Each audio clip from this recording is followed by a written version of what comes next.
Hi guys, and welcome back. For today's video, I thought it would be a good idea to do a monthly favorites video. I actually like to watch those and I get some good ideas from them as well, just things to even just try. And I thought it would be a good idea to do on this channel. So when filming this video, I thought it would be a good idea to kind of just think about the things I continuously gravitated towards, or some things that I continuously involved in my vlogs, what I talked about in my recent vlogs. And I think I came up with a good little collection of things I wanted to share with you guys for today. Starting off strong. If you aren't sick of it yet, you will be soon, but I decided to include my nightgown that I thrifted, and has been almost every video, every vlog I made. My Victorian nightgown that I got from the thrift store for like $6. I wear it all the time. I love it. It's so cozy. It feels just, I don't know. I feel like I'm in like a period piece. Is that what they call those movies? Like a period piece? So yeah, I usually like to put this on, light a candle, put some boutique perfume on, and just drink some tea and call it a night. I love it. I love it so much. I'm not actually sure what brand it is. All it says is, it's from Court Pajamas. Court Pajamas. In a size large. But I thrifted it. So, thrifted it for $6.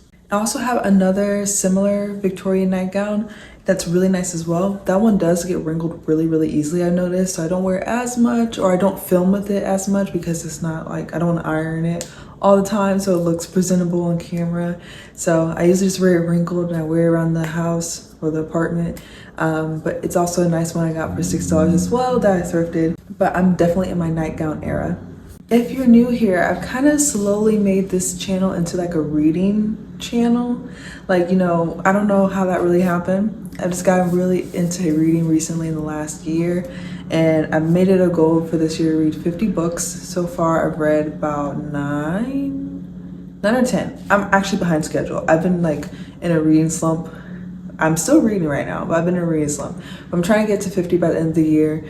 And I kind of just like to talk about my books and my vlogs, and then give like a review of what I thought about the books. And recently I have been reading The Secret History by Donna Tartt. I'm still only on page like 110. I'm actually gonna go to the coffee shop later to get some more reading, and I'm pretty determined right now. I need to lock in. The coffee shop's like a great place for me to go read. I want to get further in this, but I'm actually liking it so far. I find it really intriguing. It's definitely a different novel than what I'm actually used to reading, but I'm definitely trying to get more into classics. This is, I think, classified as like a modern classic, so I'm trying to get more into like literary classics as well, because I am a Christian and there's a lot of books I just want to be mindful of what I'm reading too. So far, oh my gosh, so far The Secret History seems fine.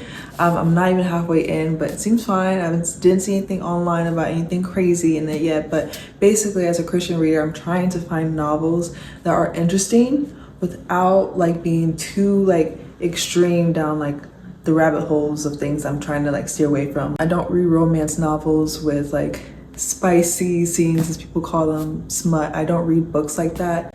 And then I also try to stay away from super murder mystery. Like, I'm okay with like a little bit of like crime, whodunit, and you're trying to figure out who did it, but I do not want to read books with like gory details, and it makes you feel uncomfortable and like scared, and just, those are like the books I try to avoid. And I feel like a lot of classic novels kind of are in that safe space where I feel comfortable reading it, and it doesn't feel like it kind of like, it's too much heaviness of like sinful things on me. So that's kind of what my mindset has been. If you have read this and you know that it's like I'm going to run into something that I don't want to read, let me know.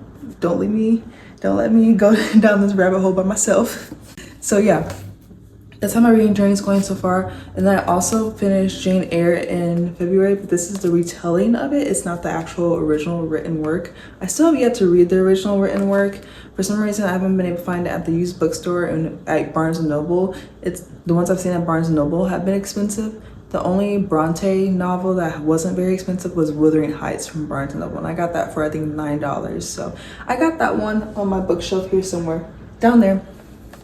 And then, yeah, anyways, I still need to buy the original writing of Jane Eyre, but I got this retelling and I loved it. I thought it was very like cozy, comforting. It felt, I don't know, it felt like a really good winter read. It felt like I was in another time portal. And this one has pictures too. So yeah, I mentioned that in one of my vlogs that I loved how I had pictures in it, because it just, I don't know, I'm not super visual when it comes to reading. So I love that it had pictures, so it helped me in the reading process when getting into classics.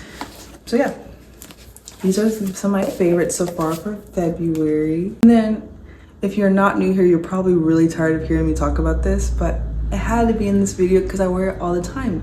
I got a Diptyque Discovery Kit and I've been wearing Eau Rose and L'Eau Papier like every night. I don't really wear them during the day because they are eau de toilette, so they don't last very long. They kind of fade after an hour or two. I feel like Eau Rose definitely lasts longer than L'Eau Papier, and I've definitely made a significant dent in this one already. But yeah, I will try sometimes to wear Eau Rose out in public because I really do like this smell. So I'll carry with me and then I do extra spritz. So that's why it's definitely gotten a larger dent. I think I'm over halfway.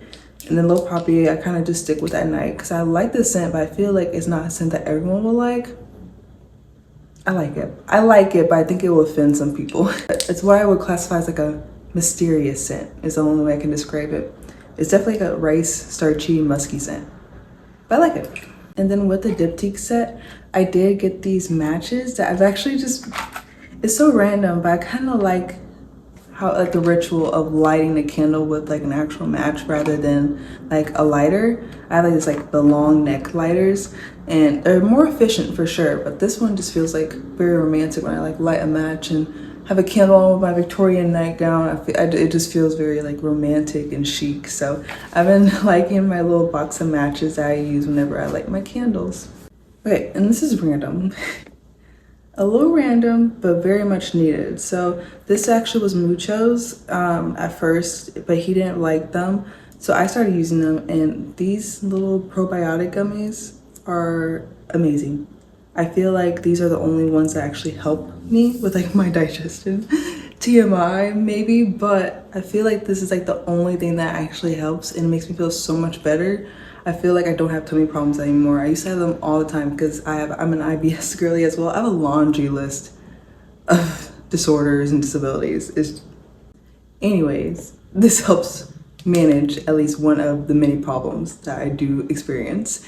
So it's the Triple Action Fiber Plus Magnesium and Probiotics. I got this from Walmart. I think about $16 to $20. So they're a little bit pricey, but I do think it's well worth the money, at least for me. It does actually help a lot. And then I'm wearing this right now. I think it's pronounced Haru Haru Wonder.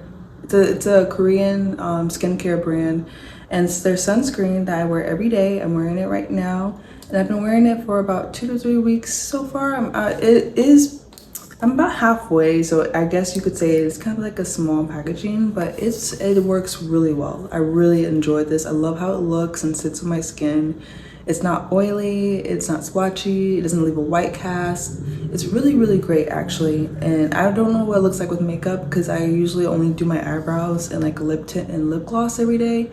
So you'd have to test it yourself to see if it sits well under like a foundation or concealer. But I like it a lot. I feel like it doesn't break me out either. That's another thing I was really worried about, is this would trigger acne, but no. I got it from Amazon and I really, really like this. I can't remember how much it was. Maybe like $8 to $14. I think it's well worth the money. And then last, but certainly not least, Norah Jones. So I've had this vinyl for a while now, but I took a break, especially around the Christmas, November. I was like listening to like my Christmas album by Nat King Cole. And I've also been listening to my Leve album. Leve is how she pronounced it or whatever. Leve. I've been listening to Leve, and I took a break from both of those artists and I started listening to my Norah Jones again in the morning or when I'm cooking, and oh my gosh, it feels so nostalgic. It feels like I am like a woman in her 20s in a big city like New York City, cooking herself dinner with a glass of wine, even though I don't drink. But it feels like there should be a glass of wine somewhere, and I'm like listening to my record and I'm like contemplating like my life. It's like how the scene feels in my head whenever I'm listening to this record. I feel like the girls who get it. I feel like it's very romantic listening to this. I listen to it in the mornings or when I'm doing things around my apartment. It's just kind of been like on a constant rotation. I find this album specifically, I think it's the Come Away With Me album. Yeah, it's the Come Away With Me album. I find it very, very relaxing. So I've been listening to it a lot lately, especially in the month of February. But yeah, I think after this video, before I decide to go get my coffee, I'm gonna actually listen to it in the meantime. I'm trying to definitely grow my vinyl collection, but I feel like sometimes the vinyls that like the new artists are so expensive. Is $40 expensive, or am I just like, is thrifting like messing up, like thrifting in the secondhand bookstore, like warping my perception of like value and money? I don't know. So I've been having a rough time with vinyls because some of the ones that are at the secondhand bookstore, I found some albums that either were too expensive that I was like, I feel like this isn't worth the price at the secondhand bookstore, or they'll have like an album of an artist that I like, but it's not the album I want. It's like I only like 1 or 2 songs from that album, if that makes sense. So yeah, I'm having a little bit of a difficult time growing my vinyl collection, but it will happen. I also actually want like a large like record player stand where I can have like the record player on top of it and then like a large collection on it, and then just like taking up the wall. I feel like that would be so like aesthetically pleasing and like such a vibe. Anyways, I'm realizing now as I'm wrapping up this video that that's not a lot of things. If you're new here, I go to this coffee shop called Summer Moon Coffee, and I've been going there so often. Like I go there at least 2 to 3 times a week. I should only be going once, but I love their coffee so much. So that's definitely a February favorite, but I think that's gonna be like a lifetime favorite. They have my like the best coffee ever in my opinion. So that's also another thing that has been on my favorites list for the month of February. So yeah, it's not much, but you know, I think it's okay because this is my first video doing something like this. But I hope you guys got some inspiration or you found it fun. And yeah, I hope you guys liked this video. I enjoyed making it, and I will see you guys next time. Bye.